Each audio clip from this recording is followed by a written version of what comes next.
केंद्रीय कर्मचारियों के लिए एक बहुत बड़ी खबर सामने आ रही है। केंद्र सरकार ने 8वें वेतन आयोग 8th पे कमीशन का इंतजार करने वाले केंद्रीय कर्मचारियों की बेचैनी को अब और ज्यादा बढ़ा दिया है।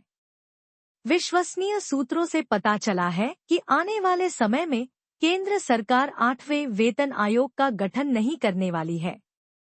हालांकि सरकार ने अभी इस मामले में किसी प्रकार की आधिकारिक सूचना जारी नहीं की है, परंतु कैबिनेट मिनिस्टर्स और फाइनेंशियल जानकारों की हलचल इसी तरफ इशारा कर रही है।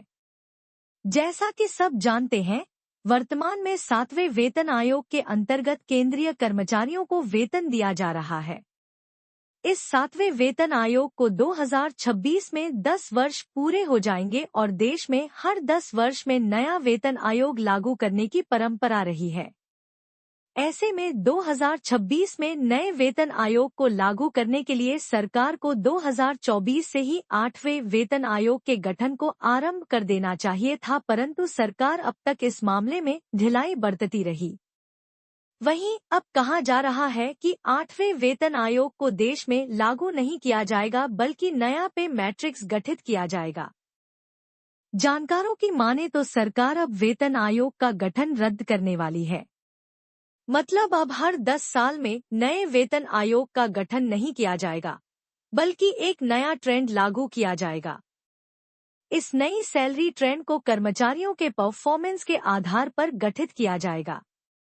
मतलब अब आने वाले समय में कर्मचारियों को वेतन उनके परफॉर्मेंस और कार्य प्रक्रिया के आधार पर दिया जाएगा। रिपोर्ट्स की माने तो अब वेतन आयोग के गठन की जगह नया वेतन सिस्टम देश भर में लागू किया जाएगा, जिससे कर्मचारियों का पे मैट्रिक्स बदल जाएगा।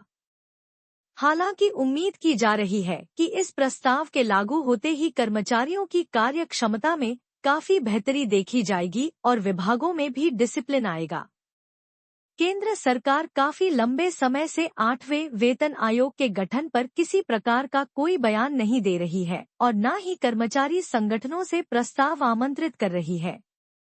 ऐसे में सरकारी महकमे में यह कयास लगाए जा रहे हैं कि सरकार इस बार नए वेतन आयोग का गठन नहीं करने वाली है, बल्कि वेतन आयोग की जगह नया वेतन सिस्टम लागू करने वाली है। इस नए वेतन सिस्टम को पे मैट्रिक्स के आधार पर लागू किया जाएगा, जहां कर्मचारियों की सैलरी उनके परफॉर्मेंस के आधार पर बढ़ाई जाएगी। अर्थात महंगाई दर और कर्मचारियों के परफॉर्मेंस को देखते हुए सैलरी में एडजस्टमेंट किया जाएगा। इस नए वेतन सिस्टम के लागू होने के बाद कर्मचारियों को 10 से 10 साल तक वेतन आयोग के गठन का इंतजार नहीं करना पड़ेगा, बल्कि विभागों में बेहतरीन सेवा देने वाले कर्मचारियों के वेतन में झटपट फटाफट इंक्रीमेंट कर दिया जाएगा। जनवरी 2025 में सरकार द्वारा कैबिनेट मीटिंग गठित की जाने वाली है। इस कैबिनेट मीटिंग में उम्मीद की जा रही है कि सरकार फिटमेंट फैक्टर में बढ़ोतरी कर सकती है। यह फिटमेंट फैक्टर 57 से 2.86 हो जाएगा। यदि ऐसा होता है तो कर्मचारियों का वेतन 18,000 से सीधा 51,000 हो जाएगा।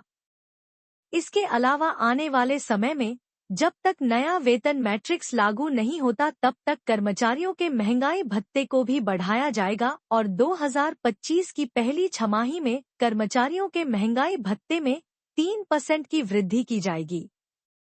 वहीं साथ ही साथ पेंशन भोगियों के डीआर में भी बढ़ोतरी की जाएगी और हाउस रेंट अलाउंस में भी कुछ महत्वपूर्ण परिवर्तन किए जाएंगे। कुल मिलाकर केंद्रीय कर्मचारी के लिए 2025 काफी महत्वपूर्ण वर्ष साबित होने वाला है। एक और नए पर मैट्रिक्स पर कर्मचारियों के हित में कोई फैसला लिया जाएगा।